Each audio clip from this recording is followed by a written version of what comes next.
ચોમાસામાં દક્ષિણ ગુજરાતમાં હાહાકાર મચાવનાર લેપ્ટોનો પ્રથમ દર્દી હોસ્પિટલમાં દાખલ કરાયો છે.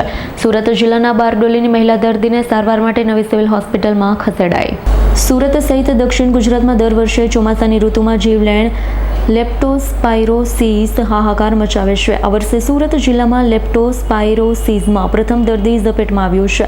બારડોલીની એક મહિલાને લેપ્ટોસ્પાઇરોસિસની બીમારીમાં સપડાઈ છે.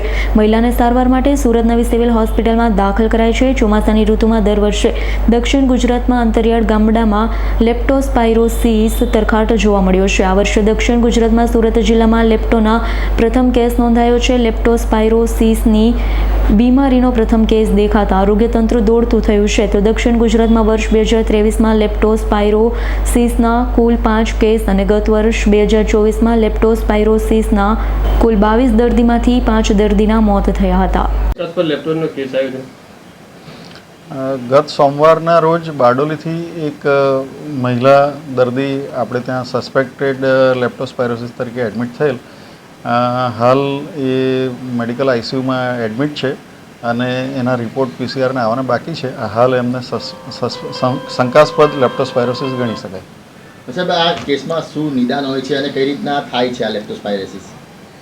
સામાન્ય રીતે આ રોગ ચોમાસાની ઋતુમાં ઘણા લાંબા સમયથી જોવા મળતો હતો. હમણાં છેલ્લા 4-5 વર્ષથી એનું પ્રમાણ ઘટ્યું છે અને મોટેભાગે ખેત મજૂરો અને ખેતી સાથે રિલેટેડ વ્યક્તિઓને થતા હોય છે, જે ઊંઘાડા પગે ખેતરોમાં જતા હોય.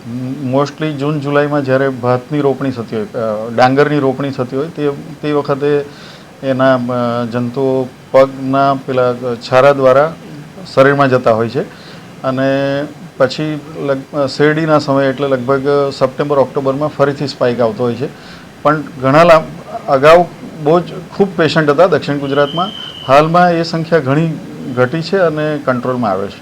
સાહેબ, કેટલી આમાં ચાન્સીસ બચવાના અને કઈ રીતના નિદાન?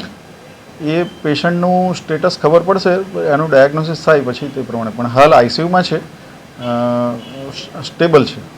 Bureau report S9 news Surat. અમારી તમામ માહિતીથી અપડેટ રહેવા માટે જોડાયેલા રહો S9 ન્યૂઝ સાથે.